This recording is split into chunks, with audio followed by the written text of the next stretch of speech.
kipofu kwake mkombozi Yesu aweze mgusa. Yesu akamshika kipofu, akamchukua nje ya kijiji, akamtemea mate ya macho aweze ona, akamwekea mikono yake, akamuuliza, je, waona kitu? Waona kitu? Walomleta wakisubiri waweze shuhudia. Pale Betsaida walimleta kipofu kwake mkombozi Yesu aweze mgusa. Yesu akamshika kipofu, akamchukua nje ya kijiji, akamtemea mate ya macho aweze ona, akamwekea mikono yake, akamuuliza, je, waona kitu? Waona kitu? Walomleta wakisubiri waweze shuhudia. Naona watu kama miti inakwenda, huruma za Bwana Yesu kwetu ajabu. Mikono ya Bwana mara ya pili machoni pake kipofu akaona tena. Ni Yesu, ni Yesu, Mwana wa Daudi namtangaza tena. Kipofu aliyezaliwa kipofu, aliweza fungua macho akaona tena. Aweza yote Yesu huyu, njoo kwake utaona tena.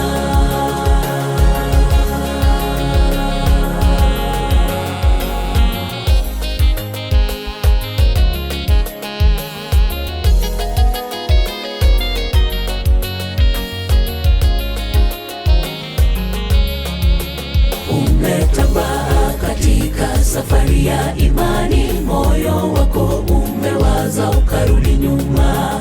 Wamtambua Yesu katika safari yako ndugu, usihofu kuliita jina lake, atakugusa tena.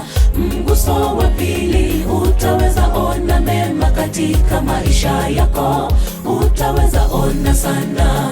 Ukimwendea Yesu tafakari maisha yako na Yesu.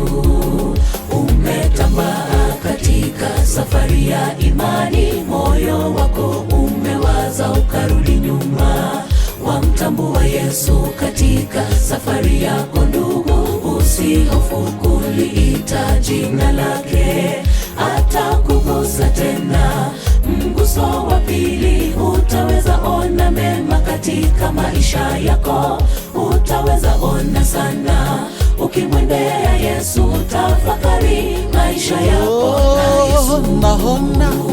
Naona watu kama miti inakwenda, huruma za Bwana Yesu kwetu ajabu.